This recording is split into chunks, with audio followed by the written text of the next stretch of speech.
घना जंगल अंधेरे में डूबा हुआ था। सिर्फ पत्तों की सरसराहट ही सन्नाटे को तोड़ रही थी।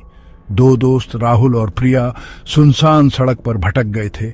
उनकी कार की हेडलाइट्स ऊंचे पेड़ों पर भयानक साए डाल रही थीं। मैंने कहा था हाईवे लेना चाहिए था। राहुल बुदबुदाया। उसकी आवाज चिंता से भरी हुई थी। प्रिया आगे की घुमावदार सड़क पर नजरें गड़ाए उस नक्शे को याद करने की कोशिश कर रही थी जिसे उन्होंने पहले देखा था। वे घंटों से गाड़ी चला रहे थे। हर मोड़ उन्हें और भटका रहा था। हवा में एक अजीब सी खामोशी छा गई।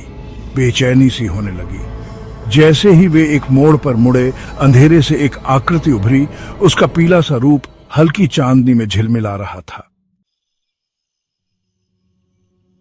कार अचानक रुक गई। उसकी हेडलाइट्स सड़क के बीच में सफेद गाउन वाली एक महिला को दिखा रही थी, जो बिल्कुल स्थिर खड़ी थी। उसके लंबे काले बाल उसकी पीठ पर बिखरे हुए थे, जिससे उसका चेहरा ढका हुआ था। प्रिया की सांस अटक गई। उसका हाथ उसके मुंह पर चला गया। राहुल, जिसका दिल जोर से धड़क रहा था, आगे झुककर और ध्यान से देखने की कोशिश करने लगा। हेलो, उसने पुकारा।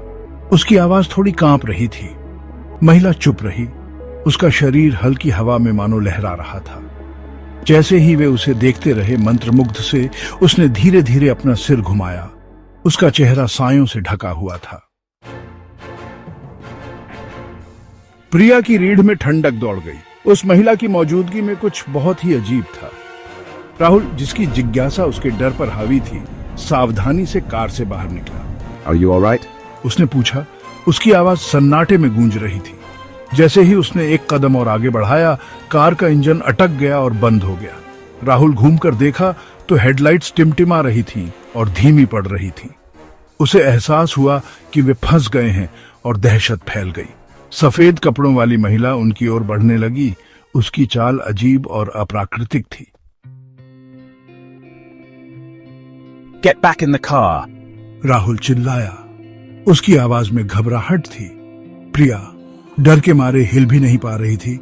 उसने देखा कि महिला पास आ रही है। राहुल वापस कार की तरफ भागा। उसका हाथ प्रिया की तरफ बढ़ा। जैसे ही उसने उसे अपनी ओर खींचा, महिला ने एक तेज चीख निकाली, जो पूरे जंगल में गूंजती हुई प्रतीत हुई। अचानक ताकत आने से राहुल प्रिया को वापस कार में खींचने में कामयाब रहा। वह चाबियों से जूझ रहा था। उसके हाथ कांप रहे थे, लेकिन इंजन स्टार्ट नहीं हो रहा था। वे फंस चुके थे।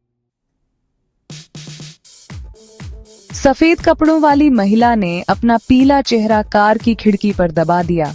उसकी आंखें उनकी आंखों में चुभ रही थीं। उसका मुंह खुला।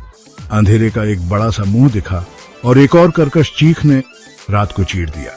प्रिया ने अपना चेहरा अपने हाथों में छुपा लिया। उसका पूरा शरीर कांप रहा था। राहुल ने पीछे की सीट से एक टायर आयरन उठाया। उसका दिल तेजी से धड़क रहा था। उसने टायर आयरन खिड़की पर दे मारा, लेकिन शीशा नहीं टूटा। महिला की भयानक हंसी उनके चारों ओर गूंज रही थी। अंधेरे में पागलपन का कोरस। अचानक वह गायब हो गई। बारिश शुरू हो गई। तेज बारिश की बूंदें कार की छत पर एक बेचैन लय बजा रही थी। बारिश के बीच उन्होंने दूर एक हल्की रोशनी टिमटिमाती हुई देखी। देखो, प्रिया ने प्रकाश की ओर इशारा करते हुए कहा। नई उम्मीद के साथ राहुल ने कार स्टार्ट की। इंजन फिर से चालू हो गया। वे एक संकरे ऊंचे रास्ते पर चलते रहे, जब तक कि वे एक खुले मैदान में नहीं पहुंच गए। उनके सामने एक भव्य पुरानी हवेली थी, जिसकी आकृति तूफानी आसमान के सामने साफ दिखाई दे रही थी।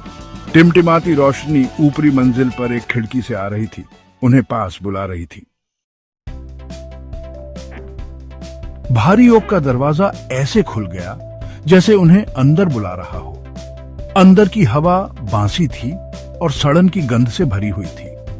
हर जगह मकड़ी के जाले लगे हुए थे और कभी भव्य रहे फर्नीचर पर धूल जमी हुई थी। इन तस्वीरों को देखो। जैसे ही उन्होंने हवेली का पता लगाया, उन्होंने एक खूबसूरत महिला के पुराने चित्र खोजे, जो सड़क पर मिली आकृति से बहुत मिलती जुलती थी। एक तस्वीर ने उनका ध्यान खींचा।